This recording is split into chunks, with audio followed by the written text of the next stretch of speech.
नमस्कार। खेत खजाना में आपका स्वागत है।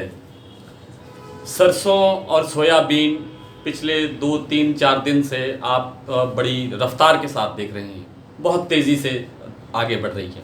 और ख़ास तौर पे सोयाबीन में इस रफ्तार की कारण क्या है, क्या वजह है इसके तेज़ी के, और सरसों में अब आगे क्या स्थिति रहेगी, इस पर चर्चा करने से पहले आपको कुछ मंडियों के आज के भाव, यानी आज मंगलवार के दिन 27 जुलाई के दिन आज मंडियों में सरसों के क्या भाव रहे हैं उस पर थोड़ी सी निगाह डाल लेते हैं। आज सरसों भरतपुर में 7282 रुपये रही है, थोड़ा सा डाउन है, 50-55 रुपये।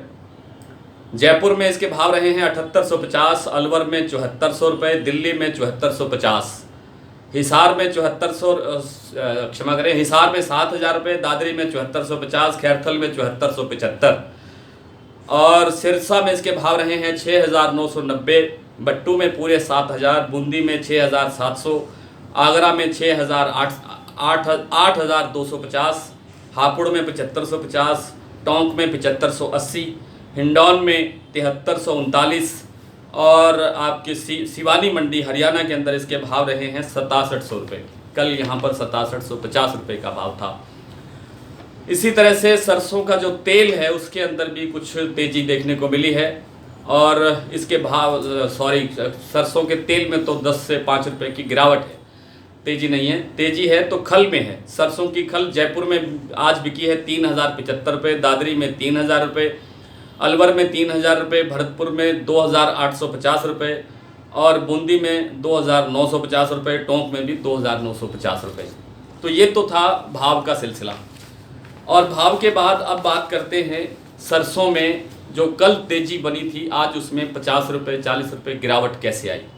सुबह सुबह जैसे ही NCDX खुला और दूसरे इस तरह के वायदा बाज़ार के प्लेटफार्म खुले तो उसमें सरसों के जो मस्टर्ड के जो रेट थे उसमें 25, 50, 55 रुपये तक की गिरावट दर्ज की गई।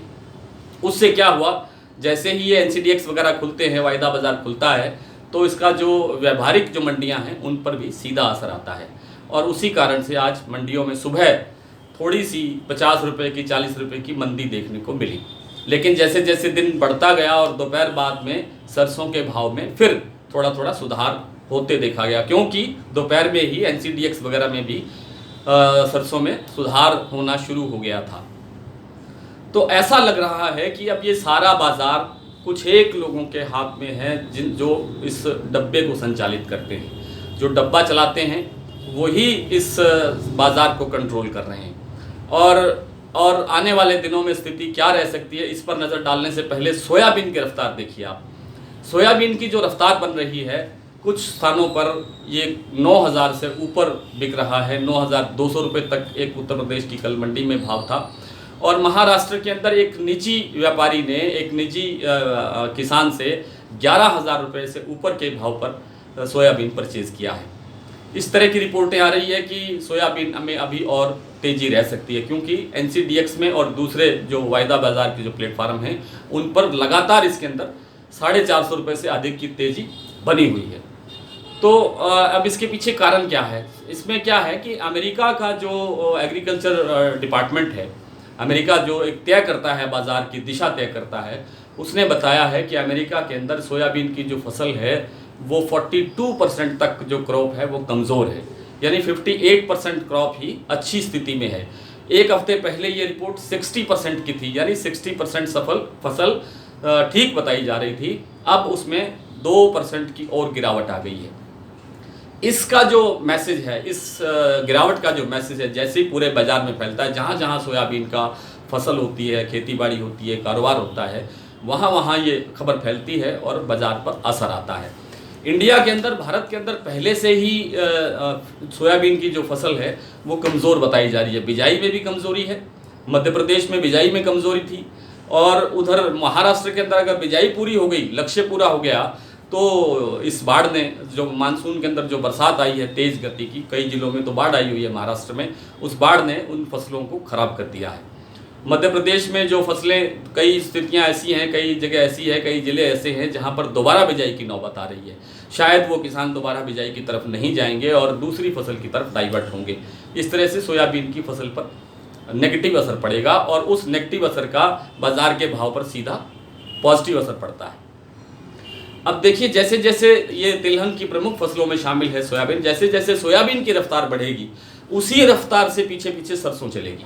सरसों ने भी उसी रफ्तार से बढ़ना है। आज अगर थोड़ी सी गिरावट आई है तो आपको घबराने की, आपको किसी तरह से भयभीत होने की आवश्यकता नहीं है, क्योंकि ये गिरावट जो है वो बहुत अस्थायी है, बहुत थोड़े दिनों के लिए है, टाइम बिंग है, और ये एक आध दिन के अंदर फिर सुधार होगा।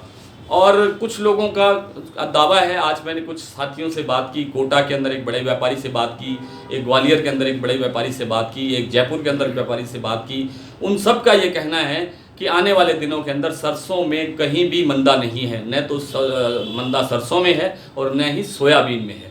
जैसे जैसे सोयाबीन आगे बढ़ेगा वैसे वैसे ही सरसों भी आगे बढ़ेगी, क्योंकि आगे आगे त्योहारी सीजन आ रहे हैं। और जो किसान भाई और व्यापारी एक कोई काल्पनिक भाव अपने मन में लिए बैठे हैं, विचार कर किए बैठे हैं, एक सपना लिए बैठे हैं कि इस तरह का भाव आ सकता है, तो उनका भाव सपना जो है साकार होने जा रहा है। नमस्कार।